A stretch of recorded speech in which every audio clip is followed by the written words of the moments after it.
ನಮಸ್ತೆ ಕರ್ನಾಟಕ.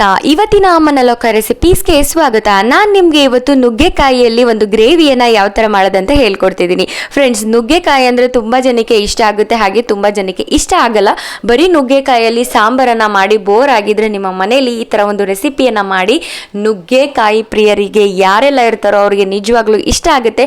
ಹಾಗೆ ಮಂಡೇ ಯಾರೆಲ್ಲ ಸ್ಯಾಟರ್ಡೇ ನಾನ್ ವೆಜ್ಜನ್ನು ತಿನ್ನಲ್ಲ, ಯಾವ್ಯಾವ ನಾನ್ ವೆಜ್ಜನ್ನು ತಿನ್ನಲ್ಲ, ಅವತ್ತು ಈ ಥರ ಒಂದು ನುಗ್ಗೆಕಾಯಿ ಗ್ರೇವಿ ಮಾಡಿ ನಿಜವಾಗ್ಲೂ ಇಷ್ಟ ಆಗುತ್ತೆ. ವಿಡಿಯೋ ಸ್ಟಾರ್ಟ್ ಮಾಡ ಬನ್ನಿ.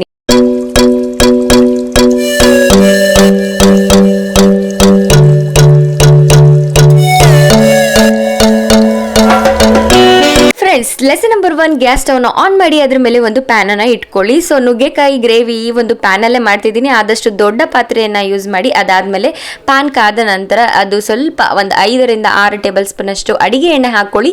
1/4 ಟೀ ಸ್ಪೂನ್ ಅಷ್ಟು ಸೋಂಪು, ಹಾಗೆ 2 ಪಲಾವ್ ಎಲೆ, 1 ಚಕ್ಕೆ ಲವಂಗ, 1 6 ಹಾಗೆ ಕಪ್ಪು ಏಲಕ್ಕಿ ಅಂತ ಹೇಳ್ತೀವಲ್ಲ ಅದು 1, ಹಾಗೆ ಮರಾಠ ಮೊಗ್ಗು ಅಂತ ನಿಮ್ಗೆಲ್ಲ ಗೊತ್ತಿರುತ್ತಲ್ಲ ಅದು 1 ಹಾಕೊಳ್ಳಿ. ಇದೆಲ್ಲ ಫ್ರೈ ಆದ್ಮೇಲೆ 2 ಹಸಿಮೆಣಸಿನ್ಕಾಯಿನ ಹಾಕೊಂಡು ಸಣ್ಣಗೆ ಹೆಚ್ಚಿರುವಂತಹ ಉದ್ದುದ್ದಕ್ಕೆ ಹೆಚ್ಚಿರುವಂತಹ 2 ಸೈಜ್ ಈರುಳ್ಳಿ ಅಂದ್ರೆ 2 ದೊಡ್ಡ ಗಾತ್ರದ ಈರುಳ್ಳಿಯನ್ನ ಈ ತರ ಸ್ಲೈಸ್ ಮಾಡಿ ಹಾಕೊಂಡು ಚೆನ್ನಾಗಿ ಫ್ರೈ ಮಾಡ್ಕೊಳ್ಳಿ.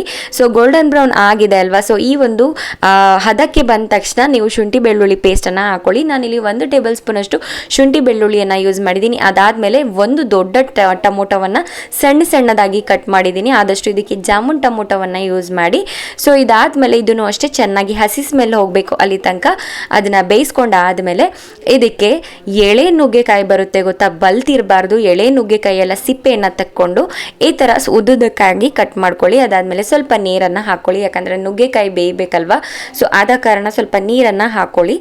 ಇದಾದಮೇಲೆ 1/4 ಟೀ ಸ್ಪೂನ್ ಅಷ್ಟು ಅರಿಶಿಣದ ಪುಡಿಯನ್ನು ಹಾಕ್ಕೊಳ್ಳಿ. ಹಾಗೆ 2 ಟೇಬಲ್ ಸ್ಪೂನ್ ಅಷ್ಟು ಅಥವಾ 2/4 ಟೀ ಸ್ಪೂನ್ ಅಷ್ಟು ಅಚ್ಚ ಖಾರದ ಪುಡಿ, ಹಾಗೆ 2 ಟೇಬಲ್ ಸ್ಪೂನ್ ಅಷ್ಟು ಧನಿಯಾ ಪುಡಿಯನ್ನು ಹಾಕ್ಕೊಳ್ಳಿ. ಇದಾದಮೇಲೆ ನೀಟಾಗಿ ಇದ್ರದ್ದು ಹಸಿ ಸ್ಮೆಲ್ ಹೋಗಬೇಕು ಅಲ್ಲಿ ತನಕ ಬಾಡಿಸ್ಕೊಳ್ಳಿ. ಅದಾದಮೇಲೆ ಸ್ವಲ್ಪ ನೀರನ್ನು ಹಾಕ್ಕೊಳ್ಳಿ. ಅಂದರೆ ನಿಮಗೆ ಗ್ರೇವಿ ಯಾವ ಒಂದು ಹದಕ್ಕೆ ಬೇಕು, ಯಾವ ಒಂದು ಕನ್ಸಿಸ್ಟೆನ್ಸಿಗೆ ಬೇಕು ಆ ಒಂದು ಗ್ರೇವಿ ಅದಕ್ಕೆ ನೀರನ್ನು ಹಾಕ್ಕೊಳ್ಳಿ. ರುಚಿಗೆ ತಕ್ಕಷ್ಟು ಉಪ್ಪನ್ನು ಹಾಕಿ ಚೆನ್ನಾಗಿ ಬಾಡಿಸಿ ಇದನ್ನು ಲೋ ಫ್ಲೇಮಲ್ಲೇ ಇಟ್ಬಿಟ್ಟು ನೀವು ಇವಾಗ ನೆಕ್ಸ್ಟ್ ಕೆಲಸ ಏನು ಮಾಡಬೇಕು ಅಂತಂದರೆ ಒಂದು ಮಿಕ್ಸಿ ಜಾರನ್ನು ತೊಗೋಬೇಕು. ಮಿಕ್ಸಿ ಜಾರನ್ನು ತೊಗೊಂಡು ಅದಕ್ಕೆ ಅರ್ಧ ಕಪ್ ಆಗುವಷ್ಟು ತೆಂಗಿನಕಾಯಿ ತುರಿಯನ್ನು ಹಾಕೋತಾ ಇದ್ದೀನಿ. ಈ ಒಂದು ತೆಂಗಿನಕಾಯಿ ತುರಿಯನ್ನು ಸಣ್ಣದಾಗಿ ತುರಿದು ಹಾಕೊಳ್ಳಿ, ಬೇಗ ಗ್ರೈಂಡ್ ಆಗುತ್ತೆ. ಅದಾದಮೇಲೆ ಅರ್ಧ ಈರುಳ್ಳಿಯನ್ನು ಹಾಕಿದ್ದೀನಿ, 4 ರಿಂದ 5 ಬೆಳ್ಳುಳ್ಳಿ ಹೆಸಳನ್ನು ಹಾಕಿದ್ದೀನಿ, 1 ಟೇಬಲ್ ಸ್ಪೂನ್ ಅಷ್ಟು ಗಸಗಸೆಯನ್ನು ಹಾಕ್ಕೊಂಡು ಇದನ್ನು ಚೆನ್ನಾಗಿ ರುಬ್ಕೋತಾ ಇದ್ದೀನಿ. ಇದನ್ನು ಸ್ವಲ್ಪ ನೀಟಾಗಿ ಸ್ವಲ್ಪ ನೀರನ್ನು ಹಾಕಿ ಚೆನ್ನಾಗಿ ನುಣುಪಾಗಿ ರುಬ್ಕೋಬೇಕು. ಈ ರುಬ್ಬಿರುವಂತಹ ಮಿಶ್ರಣವನ್ನು ನೀವು ಬೇಯಕ್ಕೆ ಇಟ್ಟಿರುವಂತಹ ನುಗ್ಗೆಕಾಯಿಗೆ ಮಿಕ್ಸ್ ಮಾಡಬೇಕು. ಫ್ರೆಂಡ್ಸ್, ಈಗ ನೋಡ್ತಾ ಇದ್ದೀರಲ್ವಾ, ಸ್ವಲ್ಪ ನೀರಿನ ಅಂಶ ಹೀರ್ಕೊಂಡಿದೆ. ನುಗ್ಗೆಕಾಯಿ ಸ್ವಲ್ಪ ಹದವಾಗಿ ಏನು ಬೆಂದಿಲ್ಲ ಅಂದ್ರೂ ಅರ್ಧಂಬರ್ಧ ಬೆಂದಿದೆ.